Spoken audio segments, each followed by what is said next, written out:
Pizza Prince revenge. My uncle sneered at me. I grinned. 25 minutes later, my cousin's fiancée turned pale, showed him her phone, and he whispered, "That can't be him." You know that feeling when someone you've always looked up to, or at least tried to, laughs in your face? Not a kind laugh, but the kind that twists a knife in your gut and reminds you exactly where they think you belong. For me, it felt like the world had stopped, but I was the only one stuck. The air in my Uncle David's meticulously manicured backyard always reeked of ambition and unspoken expectations.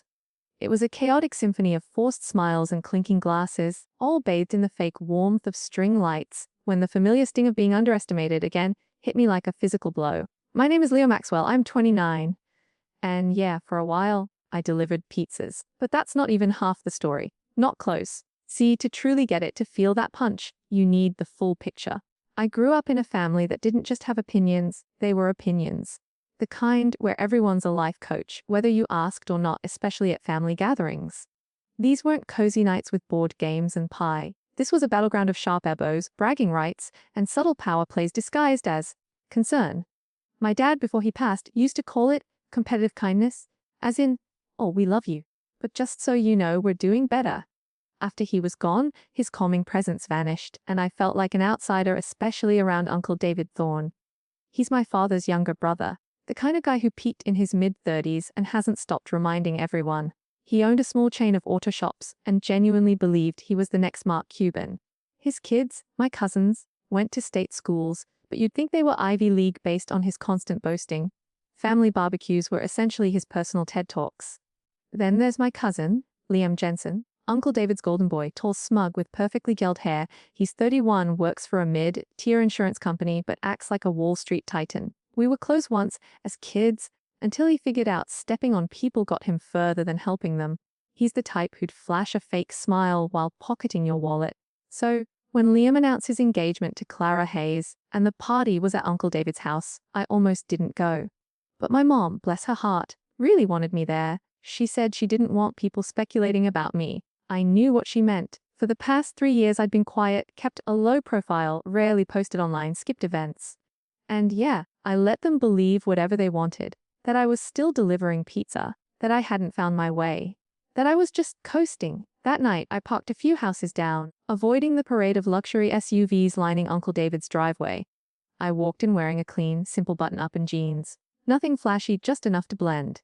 The place was packed. String lights, expensive catered food, jazz humming through a Bluetooth speaker, an air of forced elegance. Of course, Uncle David was by the grill, beer in hand, barking jokes like a third-rate stand-up. He spotted me immediately. "Lio!" he boomed, a theatrical flourish in his voice. "Hello! Look who showed up!" Everyone, make way for the Pizza Prince? Heads turned. Some polite, uncomfortable laughter. My jaw tightened, but I kept the smile plastered on. "Good to see you too, Uncle David," I said, shaking his hand. He grinned, leaned in conspiratorially. "Hope you brought coupons," he whispered, then let out another loud laugh, as if we were sharing a hilarious secret. We were not. Not even close. I could have ended it right there, could have said something to shut him down. But I didn't. I've learned that sometimes the best revenge is quiet. It's patient. It waits for the perfect moment. So I smiled, that calm, practiced smile that hides everything underneath. I mingled, greeted a few relatives, kissed Mom on the cheek, assured her I was fine. Inside, I was simmering. Not because of the insult, honestly, I'd heard worse. But it was a sharp reminder of how little they truly knew me. Then it happened. Liam and Clara emerged from the house about 25 minutes later. She was attractive, poised, a little stiff, like she'd memorized her lines. Clara Hayes, champagne-colored dress, jewelry that screamed, "Look at me." She smiled at the clapping crowd, but when her eyes met mine, everything changed. Time seemed to pause. Her smile faltered. Just for a second. Her grip on Liam's arm loosened.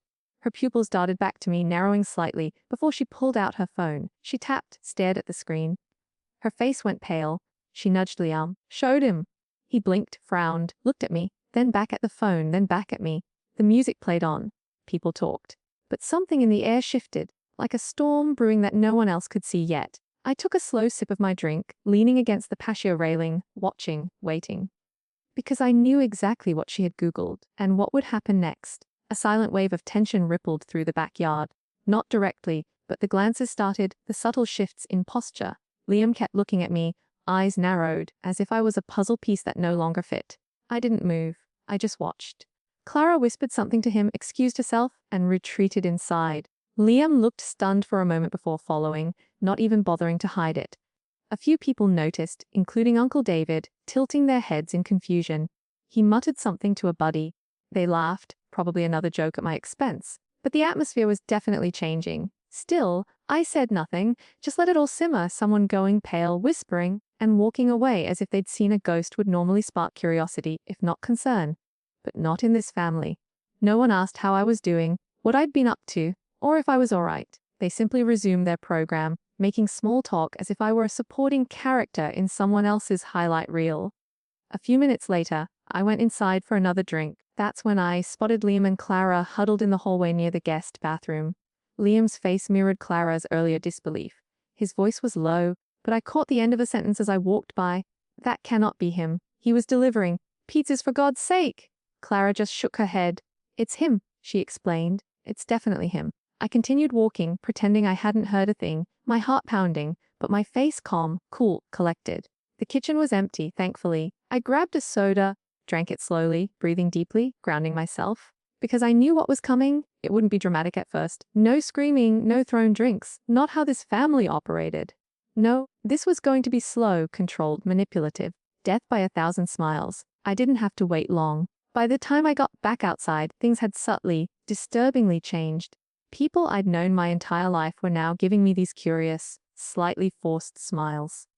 The kind you give when you're pretending you don't know something shocking. Uncle David was watching me more closely now, as was Liam's mother, Aunt Sarah Jensen. She had that fake, concerned expression she always used when she wanted to fish for gossip without looking like she was fishing.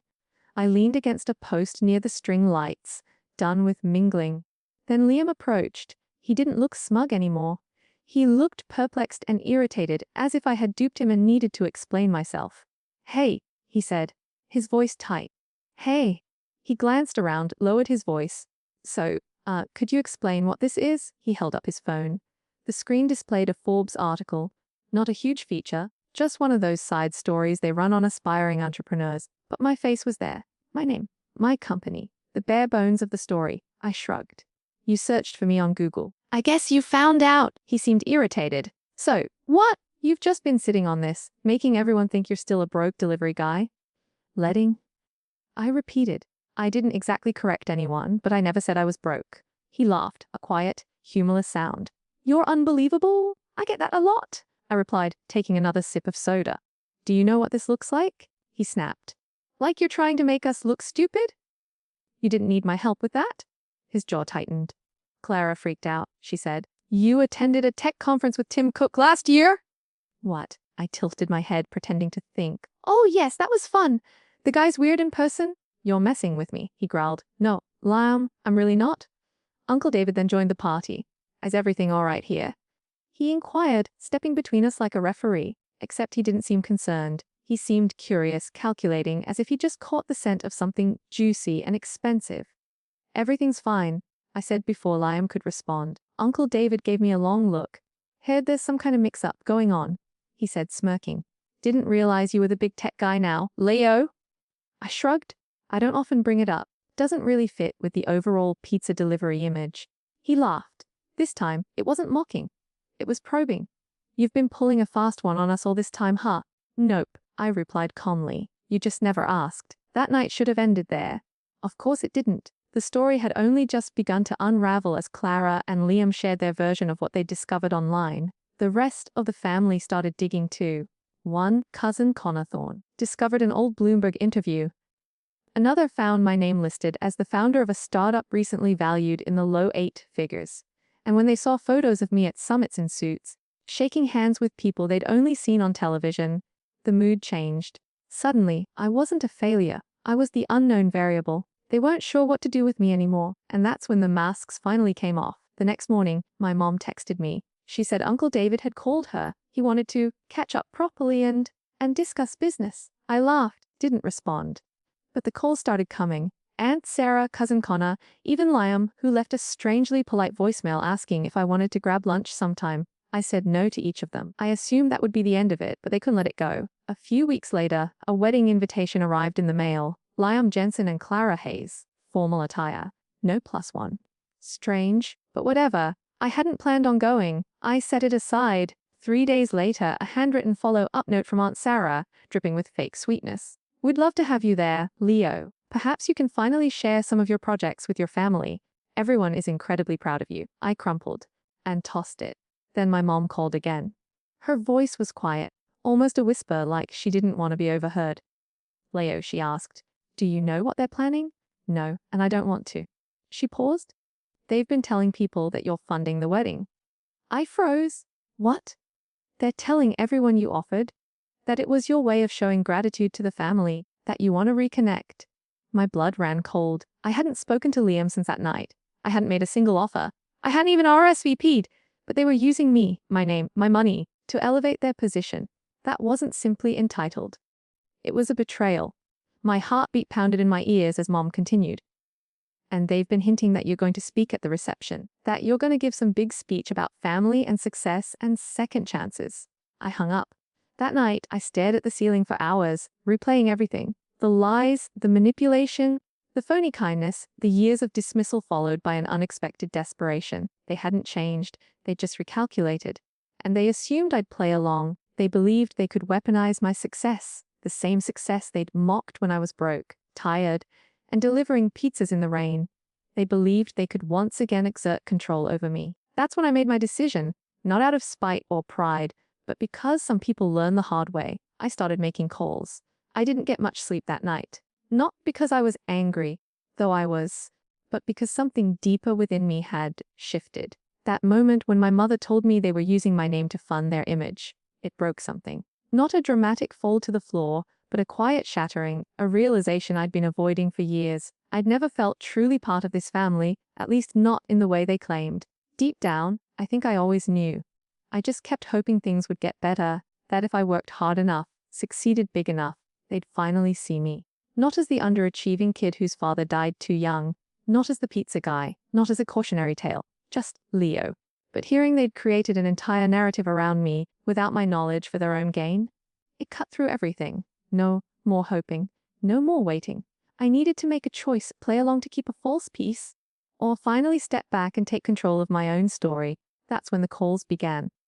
But before we get there, I need to explain something. See, the part they never knew, or cared to inquire about, was what happened after I reached my lowest point. They knew I delivered pizzas a few years ago. Yes, that part was correct. They didn't know why. 3 years after graduating college, I lost everything. I'd landed a job at a promising fintech startup right out of school. It wasn't glamorous, but I believed in the product and the people. I poured myself into it, long nights, no weekends. Then the funding dried up, the CEO resigned, investors backed out. I was out of a job. I tried freelancing consulting, took on debt to stay afloat. My savings evaporated faster than I expected, and my pride stopped me from calling home, from asking for help. I didn't want their sympathy, especially Uncle David's. So, I swallowed my pride and took whatever work I could find. Pizza delivery was consistent, it paid just enough, and it gave me time to think. People always think of those jobs as the bottom of the barrel, but I met some of the most grounded, hard-working people during those shifts. The old guy on late night runs who always brought extra sauce just in case. The college dropout who could reassemble a motorcycle engine from scratch. The single mother working 2 jobs who laughed louder than anyone else. They taught me more about hustle and dignity than any boardroom ever could. During those late night shifts, I started sketching ideas, concepts, business models. I'd get home around 1:30 a.m., crash for a few hours, then wake up to work on prototypes. I didn't have much, but I had time and motivation. Eventually, one of those concepts stuck. I built a beta, asked an old professor for advice. He connected me with a former student who'd become an investor. One pitch led to another, and soon, I had enough funding to hire a small team. We worked from a friend's basement for 8 months. It wasn't glamorous, but it was genuine. And it grew. We solved a niche problem in digital authentication, and word spread faster than we anticipated. A big client signed on, then another. Then a venture capital firm came knocking. The rest was a blur. We scaled, got noticed, raised a round that turned heads. That Forbes article. Just a footnote. But it was the first time anyone outside our world saw what we'd accomplished. And through it all, every milestone, every breakthrough, I kept my mouth shut about it to my family. I wasn't trying to hide it, I just knew they weren't listening. Which brings us back to the wedding. By the time the RSVP deadline arrived, I had a plan. Not out of vengeance, not purely, but because I was sick of pretending I didn't care. I sent my response. No +1, no comments, just one word. They intended to use me as a prop. Fine, I'd play along. Just not in the way they expected. The month leading up to the wedding was unusually quiet. No more calls, no more texts. They seemed to be holding their breath, waiting for the spotlight to turn on. I imagined them rehearsing speeches, fabricating stories about how close we were, how they always believed in me, how family helps family. It made me sick. So, I went back to those who did believe in me. I called my old mentor, my co-founders. I even called 4 of my first delivery co-workers, the ones from the pizza place, and explained what was going on. And you know what? They had my back. We brainstormed, we laughed. We even joked about bringing a pizza to the reception just to prove a point. But beneath the humor, there was a quiet sense of solidarity. These were people who had seen me fail and rebuild from the ground up. They didn't rely on headlines or LinkedIn posts to validate me. They understood the truth. And for the first time in a long time, I felt truly stable. I'd spent years striving for success, believing it would fill the void left by my father's absence. The constant family jabs, my mother's quiet disappointment. But success didn't solve the problem. They did. The real ones. The night before the wedding, I flew in and booked a room at a modest hotel across town, not the luxury resort they'd reserved for their preferred guests. I didn't want the welcome basket. I didn't want the pre-wedding brunch. I wanted to walk into that event as myself, not as their pawn. I wore a simple black suit, no tie, no designer labels, just clean lines and quiet confidence. And yes, I brought something else. A small envelope tucked in my pocket. Thick, heavy, and tightly sealed, but we'll get to that later. The ceremony was fine. Boring even. Liam stood there, grinning like he'd won the lottery. Clara looked flawless, polished, robotic. The vows were copied and pasted, devoid of sincerity. No one tripped. No one cried. The photographs were overly posed. It was exactly as expected. The reception was held at a vineyard just outside the city. Expensive, overly decorated with white roses and a string quartet. You'd get a glare if you laughed too loudly. I kept to myself for the first hour, watched, observed. Uncle David worked the room like a campaign manager, smiling and shaking hands, telling everyone how close our family was. Aunt Sarah clinked glasses with strangers and leaned into every photo opportunity as if it were her own. Liam looked smug, like he'd finally become the man he always aspired to be until he saw me. He froze for a second before smiling and moving over.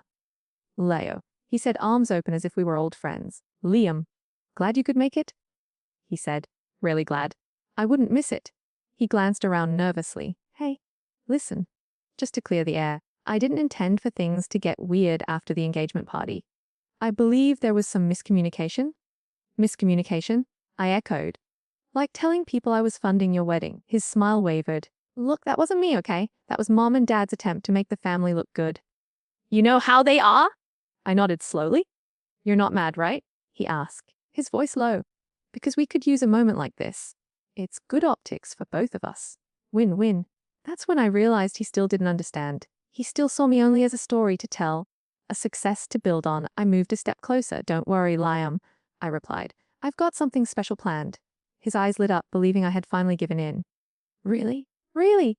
And then I walked back to my seat, returning to the envelope in my pocket. Because the best part of starting over is getting to choose who sits at the table and who gets cut off. I don't think I've ever seen Liam Jensen look more smug than at his wedding reception. He moved through the crowd like he was the Prince of Monaco, shaking hands, sharing inside jokes with people he barely knew, as if his surname meant anything outside a vineyard. It was the type of event where no one came to celebrate love. They turned up to be seen. Liam adored that kind of theater. But that night, I was more than just a guest. I was the unexpected wild card.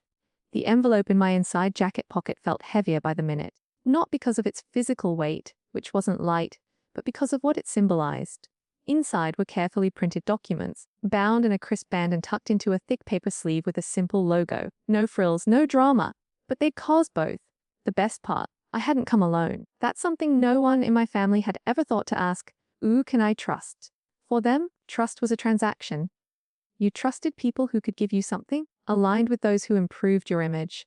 For me, trust wasn't about gaining, it was about truth. Loyalty forged in dark and quiet places. Over coffee at 3 a.m. following a failed pitch. On rainy pizza shifts, lending someone gas money without asking. In that dingy basement startup office where we nearly gave up but didn't. Those are who I called. Some of them attended the wedding, not wearing tuxedos, not on the guest list. See, when you start from the ground up, you learn how to work in the background. You learn how to move without drawing attention until it's too late. Most importantly, you learn how to identify leverage, where it hides, how to use it, and when to strike. The weeks leading up to the wedding weren't just spent stewing and venting or coming up with clever one-liners. I spent that time doing what I do best: research. I didn't go digging for dirt because I wanted revenge. I dug because I needed to know who I was dealing with. I needed to know how deep the rot was. Liam Jensen had secrets. Of course he did. The wedding cost upwards of $82,000, despite Uncle David's claims of keeping it classy but affordable. The venue charged more than most people's annual rent. The dress code was black tie optional, but black tie was considered mandatory. There were signature cocktails named after the couple, live jazz, a photo booth with a branded neon sign, imported flowers. All of this should have raised red flags on its own, especially given Liam's modest salary at the insurance company. But no one in the family questioned it. They simply assumed the money came from me. It was their mistake. They counted on my silence. However, I only speak up when it matters. I learned from a mutual acquaintance who used to work with Liam at his firm that he'd been floating investment opportunities to co-workers for the past year, telling them he had an inside track with a startup, my startup, and that if they invested now, they'd see returns within 8 months, at the very least. It wasn't even subtle. He used my name. He showed people my press clippings, screenshots of my LinkedIn, statistics from articles I'd written, and told them he had a direct line to me, that I trusted him, that we were practically co-founders. The kicker? He'd already made nearly $68,000.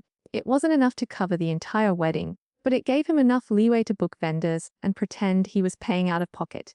The rest stemmed from quiet promises made to Uncle David's friends. Businessmen who thought they were investing in the next tech unicorn. Men who assumed that if David's nephew was in charge, the entire operation must be legitimate. Except for me, no one else blinked twice when they heard the lie. So I gathered receipts and statements. I contacted my legal team and asked them to review the claims. We didn't want to push anything through the courts yet, but we wanted to be prepared. I even phoned one of the investors. Let's call him Robert Finch. Robert Finch was a mid-tier real estate developer with an unusually pleasant demeanor. I expected arrogance, but instead I got a man who sounded genuinely duped. He told me, "Liam said you were prioritizing friends and family investors." Robert stated that the round was already nearly half full, and I needed to act quickly. "How much have you given him?" I asked, a pit forming in my stomach. $30,000. I cashed out some stocks. Do you realize I never authorized any of that? I spoke carefully. There was a prolonged pause. I do now. He wasn't angry, but rather disappointed. And those are the people I can't bear to see hurt. The ones who believe too quickly, trust too deeply, and simply want to be a part of something. That's when I realized I couldn't let this slide. Liam hadn't simply lied to his family. He lied to people like me, individuals who believed in something greater than themselves. He transformed their hope into leverage and their dreams into a cocktail budget. So, I requested favors. Robert Finch attended the wedding, not as a guest, but as a +1 for one of my co-founders who had RSVP'd at the last minute under a false name. He wore a simple suit, nothing flashy, and brought a file folder. There were copies of everything inside: statements, emails, screenshots. Proof.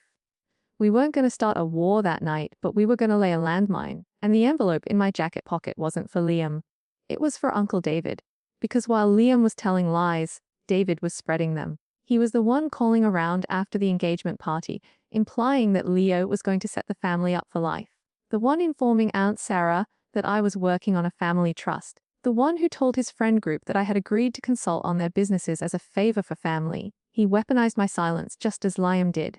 So, I waited. The reception went on. Speeches were made. Toasts were given. Clara's father spoke for 25 minutes about love and commitment.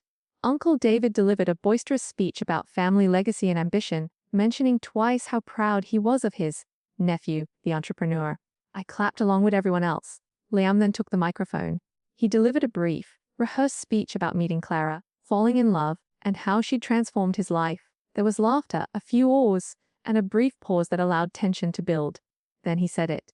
"And I'd like to express my gratitude to my cousin Leo," he said, turning to face me.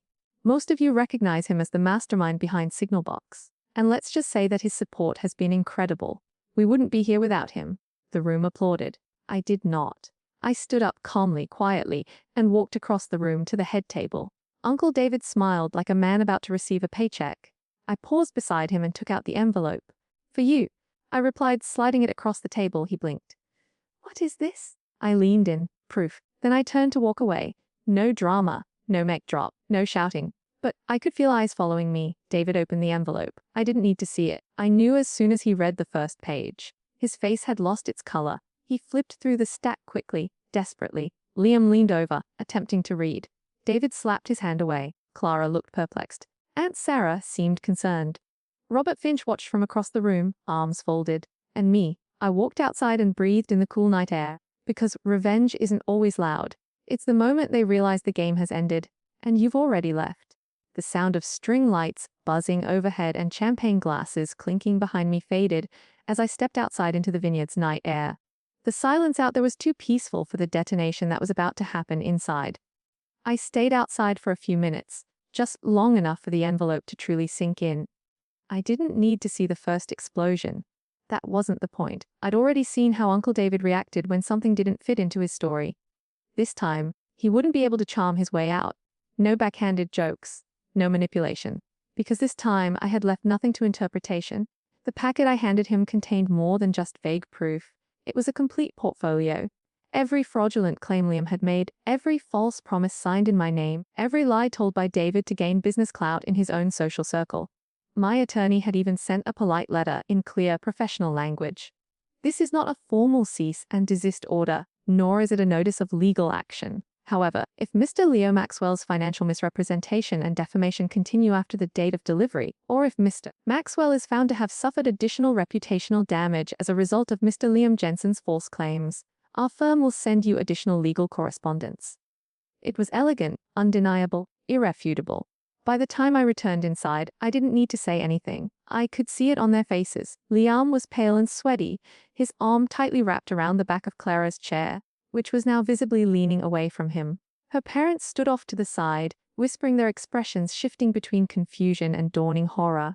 Uncle David sat frozen, flipping through the last few pages repeatedly, hoping something had changed. Nothing had. Robert Finch, the investor duped by Liam, approached the table with my co-founder beside him. They introduced themselves calmly and politely. Robert even smiled as he spoke. "Hello again, Liam," he said. "Funny seeing you here." Liam stood too quickly, knocking over his glass. "Robert, I can explain." "No need, Liam," Robert replied, raising a hand. "I'm not here to argue. I just wanted to let you know that I've started the process of filing a fraud complaint with the SEC, and my lawyers are preparing civil charges. You'll hear from them soon. I expect full restitution for the 30,000 I gave you under false pretenses, plus damages." Liam looked at his father like a child seeking permission to cry. But David was no longer pretending to help. He sat slack-jawed, his empire of smoke and mirrors crumbling in front of him. That's the thing with people like him. They're fine as long as they control the narrative. But take away their script, and they're lost. "Victor," Robert said, turning toward him, "you vouched for your son. You mentioned that Leo personally backed the investment. You told my wife over dinner that you were assisting with the payout schedule."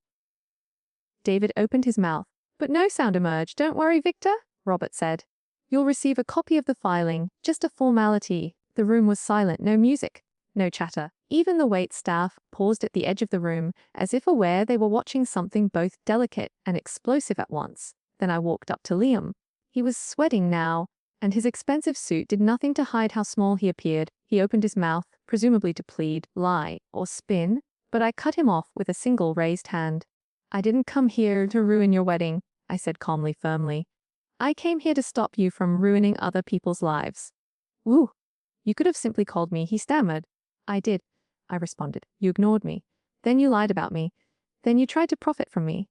His gaze shifted to the guests, who were visibly uncomfortable, pretending not to listen but failing spectacularly. "And for what?" I asked. "A wedding? You used my name and silence to sell a lie. To investors. To Clara Hayes. For your own family." Clara looked at him. That is not how someone looks at a man they love. It's how someone looks at a broken painting in a gallery and wonders how they ever saw beauty in it. "That didn't mean," he began. "You meant every word," I replied. "You just didn't think I'd speak up." He attempted to take a step toward me, but Clara rose from her seat and moved between us. She turned to face me. "Leo," she replied quietly. "I had no idea. I swear." "I know," I replied. I saw it on your face the second you looked me up. She nodded, hugging her arms. We'll talk, she said more to herself than to him before walking away, not toward her parents or the crowd, but toward the exit. Liam took a shaky step after her before stopping. Nobody moved to stop him, and no one moved to help. The DJ, unsure what to do, gently resumed the music, but the illusion was shattered. The toasts were finished, the vibe was poisonous. One by one, people began leaving. Some made polite excuses. Others left without a word.